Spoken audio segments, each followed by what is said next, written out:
বুবলি। আমার আইডিয়াটা একটু কম, তার সাথে আমার দেখা হয়নি কখনো।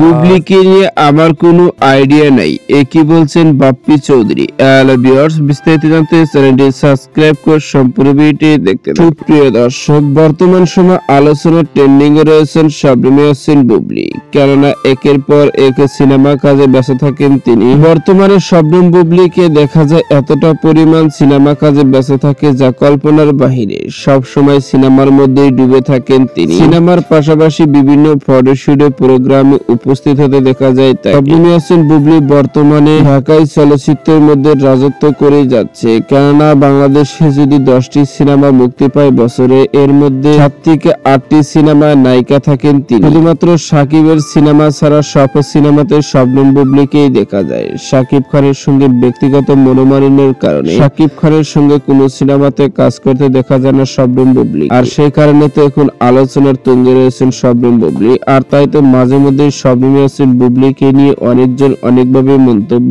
করে। পাশাপাশি এবার মন্তব্য করতে দেখা গেল নায়ক বাপ্পি চৌধুরীকে। সাম্প্রতিককাল কালবেলা এক সাক্ষাৎকারে উপস্থাপক বাপ্পি চৌধুরীকে জিজ্ঞাসা করে বুবলির সম্পর্কে কিছু বলেন। উত্তরে বাপ্পি চৌধুরী বলে, বুবলির সম্পর্কে আমার কোনো আইডিয়া নেই, কেননা তার সঙ্গে আমার কোনো কাজও হয়নি, তার সঙ্গে আমার দেখাও হয়নি, আর সেই জন্য তার বিষয়ে আমি কোনো মন্তব্য করতে পারি না। এমনই মন্তব্য ছিল বাপ্পি চৌধুরী। এদিকে জানা গেছে শবনম বুবলি নাকি পিনিক নামে একটি সিনেমাতে কাজ করছে, আর খুব শীঘ্রই নাকি সিনেমাটি কলাকৌশলের পক্ষ থেকে নতুন কোনো ধামাকা আসতে চলছে, কেননা খুব শীঘ্রই সিনেমাটি মহরত ও ফার্স্ট লুকের প্রকাশ করার পরিকল্পনার কথাও শোনা যাচ্ছে বিভিন্ন গণমাধ্যম থেকে। তবে কবে নাগাদ এটি হতে যাচ্ছে এখন পর্যন্ত জানা যায়নি। এদিকে জানা গেছে শবনম বুবলি নাকি খুব শীঘ্রই দেশের বাইরে অবস্থান করবেন। তার বেশ কয়েকটি সিনেমা হাতে কাজ রয়েছে, যেগুলোর মধ্যে প্রায় সিনেমার শুটিং কাজ শেষ থাকলেও বেশ কয়েকটি গানের শুটিং এখনো বাদ রয়েছে দেশের বাইরে, আর সেই গানের জন্য নাকি খুব শীঘ্রই শবনম ইয়াসমিন বুবলি দেশের বাইরে অবস্থান করবেন। তো সুপ্রিয় দর্শক, ভিডিওটি আপনার কাছে ভালো লাগলে একটা লাইক দিন। নিত্য নতুন ভিডিও